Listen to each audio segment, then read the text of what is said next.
warahmatullahi wabarakatuh. Saya di sini dari kelompok pertama akan mempresentasikan makalah saya yang berjudul Peranan Teknologi Pendidikan dalam Konstruk dan Teori. Dan kelompok saya ini terdiri dari atas saya sendiri, Sania Chandra Kirana, teman saya Yunia Dewi Pangesti, dan teman saya laki-laki Mas Yizul Mustafa.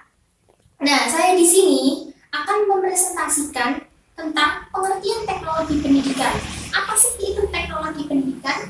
Secara umum, teknologi pendidikan adalah suatu proses untuk menghasilkan produk tertentu.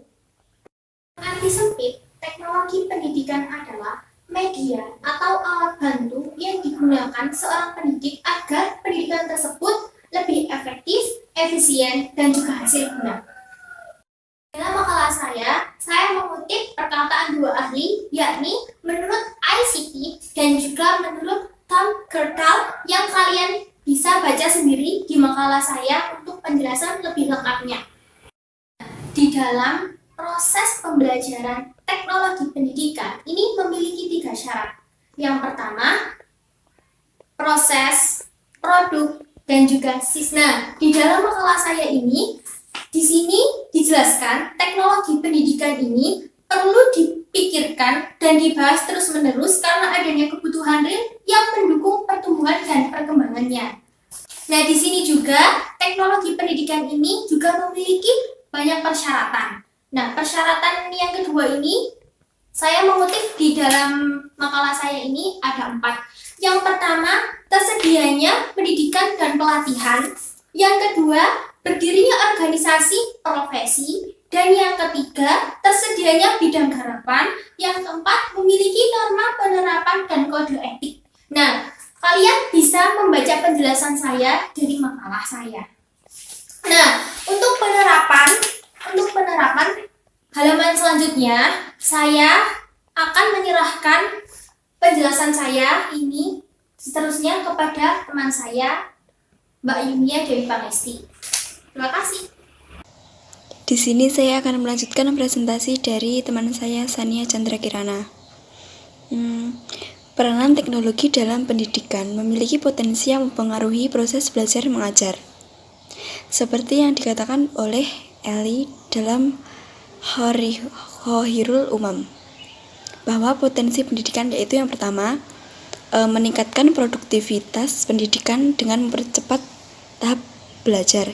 Yang kedua, memberikan kemungkinan pelajar untuk belajar secara mandiri. Yang ketiga, memberikan dasar yang lebih ilmiah terhadap pembelajaran. Yang keempat, lebih memantapkan pembelajaran. Yang kelima, memungkinkan untuk belajar dengan cepat. Yang keenam, memungkinkan penyajian pembelajaran yang lebih luas.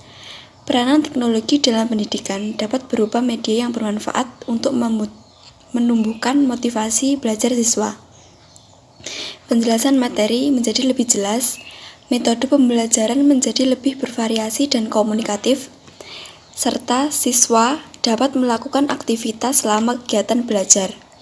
Tidak hanya dia mendengarkan, namun bisa mengamati, mendemonstrasi, dan memperagakan.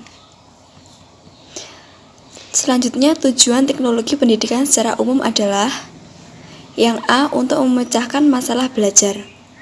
Selama ini, belajar adalah sebuah masalah bagi guru dan murid. Banyak murid yang tidak bisa konsentrasi dalam belajar, sehingga ilmu yang disampaikan oleh guru tidak dapat dicerna oleh murid. Belum lagi ditambah dengan kondisi ruangan yang tidak rapi penataannya.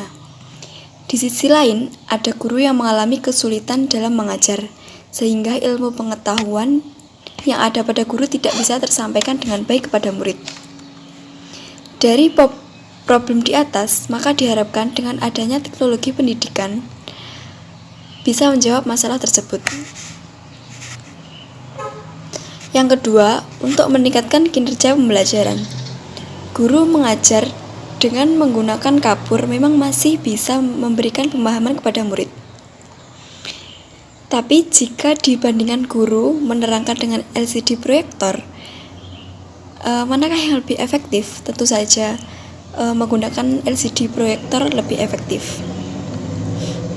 Sebab akan banyak pesan multimedia dan visual yang memberikan ilmu pengetahuan dengan mudah dicerna oleh murid. Hal tersebut yang bisa dijadikan sebagai maksud tujuan teknologi pendidikan sebagai meningkatkan kinerja pembelajaran. Yang B, teknologi pendidikan sebagai konstruk teoritik. Istilah teori yang dalam pembicaraan sehari-hari sering digunakan sebagai lawan kata praktek, yang mempunyai arti yang jelas, yaitu suatu prinsip umum yang didukung oleh data sebagai penjelasan terhadap sekelompok gejala atau suatu pernyataan tentang hubungan yang berlaku terhadap sejumlah fakta. Suatu prinsip atau serangkaian prinsip yang menerangkan hubungan antara berbagai fakta dan meramalkan hasil baru berdasarkan fakta tersebut. Teknologi pendidikan sebagai konstruk teori mencakup serangkaian ide dan prinsip tentang bagaimana cara pendidikan dan pembelajaran harus dilaksanakan dengan menggunakan teknologi. Suatu prinsip umum yang didukung oleh data sebagai penjelasan terhadap sekelompok gejala atau suatu pernyataan tentang hubungan yang berlaku terhadap sejumlah fakta. Suatu prinsip atau serangkaian prinsip yang menerangkan hubungan antara berbagai fakta dan meramalkan hasil baru berdasarkan fakta tersebut. Teknologi pendidikan adalah suatu proses yang terpadu yang melibatkan orang, prosedur, gagasan, peralatan, dan organisasi untuk menganalisa masalah pendidikan dan cara pemecahan, mengimplementasikan, mengevaluasi, dan mengelola pemecahan masalah yang berkenaan dengan semua aspek belajar manusia. Pemecahan masalah dalam teknologi pendidikan adalah bagaimana sumber belajar itu didesain, dipilih, dan digunakan untuk menciptakan kegiatan belajar.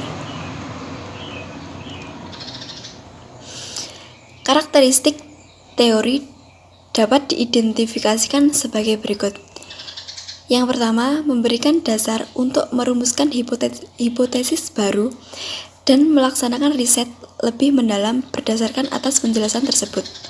Yang kedua, memberikan orientasi, menentukan, dan mempertajam fakta-fakta yang akan diteliti, serta membedakan antara data yang relevan dengan data yang tidak relevan. Yang ketiga, penjelasan berisikan sumber-sumber yang memungkinkan pemecahan atas masalah, fungsi yang dipakai untuk mengadakan analisis masalah, dan dari sana ditentukan metode pemecahannya. Suatu proses terpadu dan kompleks dalam hal meninjau keseluruhan masalah dan menggabungkan masing-masing teknologi secara sistematif guna untuk memecahkan suatu permasalahan tersebut, serta adanya akibat yang timbul dari penerapan metode pemecahan yang telah dibuat dalam dunia nyata. Yang keempat, dapat mengungkap hal-hal melebihi dari apa yang bisa diketahui berdasarkan atas empiris sehingga dapat membuat estimasi dan memprediksi fakta baru dan hipotesis yang belum diketahui pada saat sekarang. Yang kelima, adanya suatu gejala yang masih ada beberapa gejala yang belum dipahami secara jelas menurut pengetahuan yang ada sekarang. Yang keenam, menjelaskan sebuah teori, memberikan penjelasan tentang mengapa atau bagaimana gejala itu sendiri. Yang ketujuh, mengidentifikasi kesenjangan, mencari bidang-bidang yang relevan namun diabaikan atau belum dipecahkan pada masa kini maupun buat studi di masa mendatang. Yang kedelapan, merangkum sebuah teori, memberikan rangkuman tentang apa yang telah diketahui tentang hubungan antara sejumlah besar informasi empiris, konsep, dan generalisasi. Yang kedelapan, memprediksi, meramalkan apa yang terjadi jika teknologi pendidikan diterapkan dengan maksud mengidentifikasi dan memecahkan masalah yang muncul dalam kegiatan belajar. Peramalan tersebut mengambil bentuk pengidentifikasian alternatif, pengambilan keputusan instruksional, dan pola kelembagaan pendidikan.